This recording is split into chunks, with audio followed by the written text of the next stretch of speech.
Bonjour Benjamin. Salut Bernard. Bon, on se retrouve après une petite absence. Bah ouais, me voilà de retour. Ok. Bon, aujourd'hui du coup c'est un petit gratin jambon cru aux 3 fromages. Donc bon, j'ai préparé un peu avant mes pommes de terre, mes dés de jambon cru. Ça c'est crème fraîche avec des œufs, sel, poivre. Donc je vais napper et après mettre mon fromage par-dessus. Bon, les fromages, c'est... Alors j'ai fait des copeaux de parmesan, un peu de fromage à raclette, vin blanc et j'ai de la tête de moine. Ouais, on peut mettre ce qu'on veut, hein. Moi j'ai mis ça, de la fromagerie. Voilà, bon, toujours pareil, hein.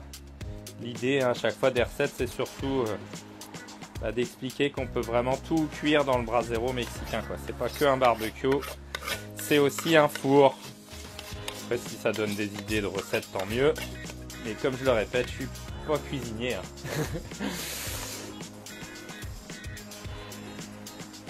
Alors, on va mettre un peu de fromage à raclette.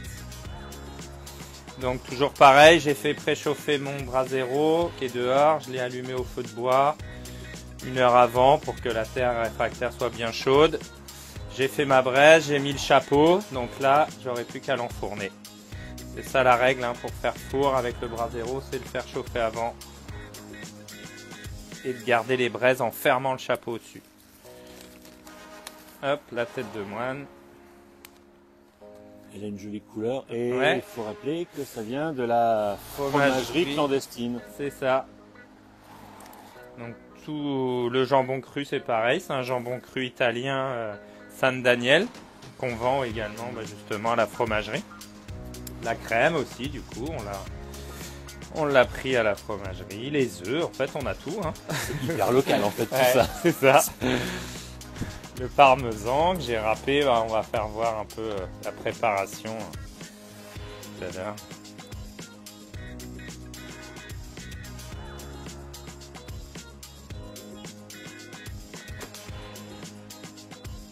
Allez, Et au brasero. au Donc, je te brasero. suis. C'est Allez. parti.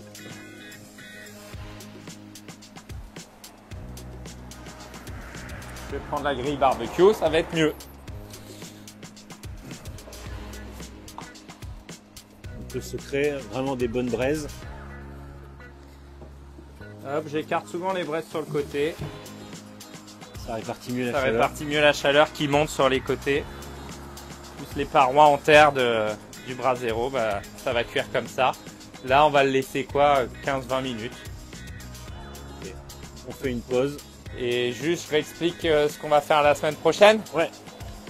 Donc, on en a déjà succinctement parlé une fois, mais là, vraiment, on va faire un vrai reportage sur le système en intérieur avec le brûleur bioéthanol.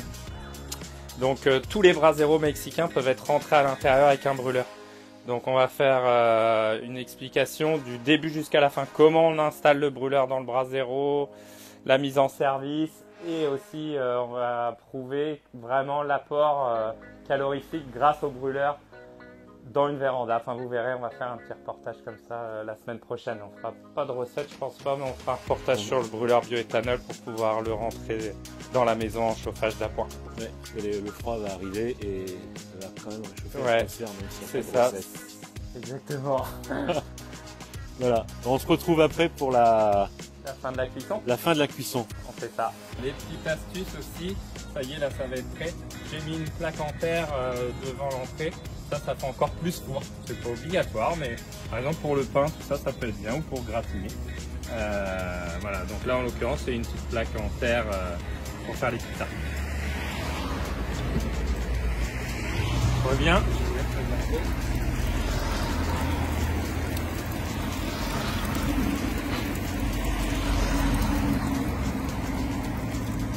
C'est bon, c'est prêt? Ça a l'air bon, hein? Allez, super.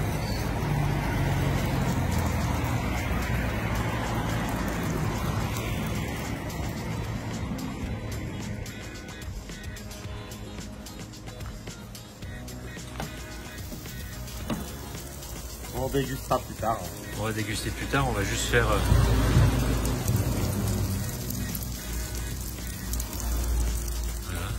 Bon. Benjamin, donc à la semaine prochaine. La semaine prochaine. Pour parler du chauffage. Chauffage, bioéthanol, sans électricité. Ok, portez-vous bien. Allez, ciao. Au revoir.